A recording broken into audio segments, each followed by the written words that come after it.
est venu pour nous bénir entièrement. Dans Luc 13, verset 12, il s'agit du passage de la femme courbée. Lorsqu'il la vit, Jésus lui adressa la parole et lui dit « Femme, tu es délivrée de ton infirmité. » Gloire à Dieu. Et elle fut délivrée, bien sûr. Voilà le but principal de la venue de Jésus dans le monde. Il est venu pour nous adresser la parole. Bien plus encore, la Bible, la parole de Dieu dit que Jésus est la parole faite chair.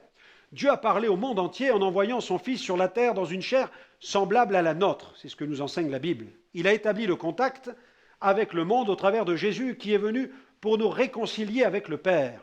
Jésus est venu pour établir la communion. Il est né comme un homme, il a marché et vécu parmi nous.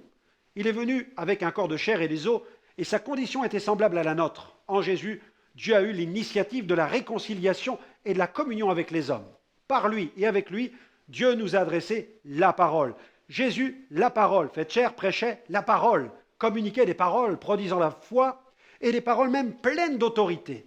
Cette femme s'est redressée grâce à l'une de ses paroles d'autorité. Il lui a dit « Femme, tu es délivrée de ton infirmité. » Par cette parole, Jésus, la parole incarnée, établissait le contact avec le cœur des êtres humains. Son but étant de toucher, d'impacter leur cœur, leur esprit. S'il est vrai que beaucoup étaient touchés dans leurs émotions, Jésus cherchait surtout à atteindre leur esprit, leur volonté. Ces paroles établissaient un point de contact pour le démarrage d'une vraie communion avec Dieu. Il désirait susciter la foi en communiquant la parole de Dieu. L'impossible devenait possible grâce à ces paroles inspirées. Des manifestations surnaturelles se produisaient. Il arrive qu'une maladie physique ait son origine dans une maladie de l'esprit. C'est pourquoi Jésus touchait et réveillait l'esprit des malades par ces paroles qui produisaient la foi et des miracles, saisissaient la main de Dieu. La gloire de Dieu était manifestée.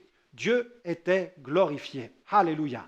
Avec l'imposition des mains, Jésus plaçait la personne malade devant la possibilité d'un miracle. Il bénissait. Jésus n'a pas systématiquement imposé les mains aux malades, car ce n'est surtout pas un rite ou un acte magique. Dans certains cas, Jésus l'a jugé nécessaire afin d'aider les malades dans leur démarche de foi. L'imposition des mains favorise une attitude de foi et d'attente de la part de celui qui souffre.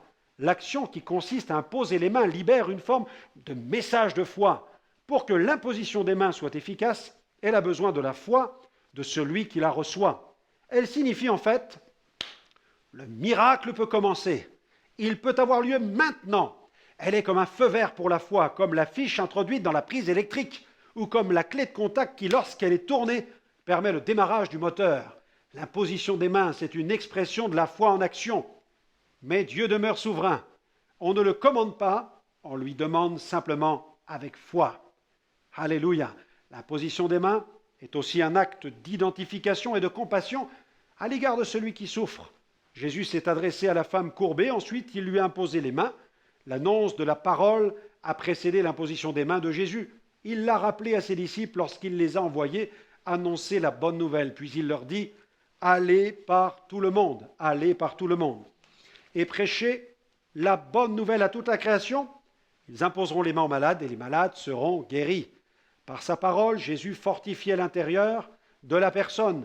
Par l'imposition des mains, il touchait l'extérieur de la personne.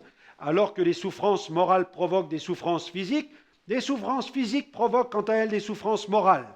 Nous sommes un entrelacement de corps, d'âme et d'esprit. Jésus toucha l'esprit de cette femme infirme et il lui imposa les mains. Dieu prend soin de l'homme entier. Alors je vous recommande cette prière pour aujourd'hui. Merci Seigneur de ce que tu guéris l'ensemble de notre être, corps, âme et esprit. Tu es mon Créateur et toi seul sais tout ce dont j'ai besoin, au-delà de ce que je peux même concevoir.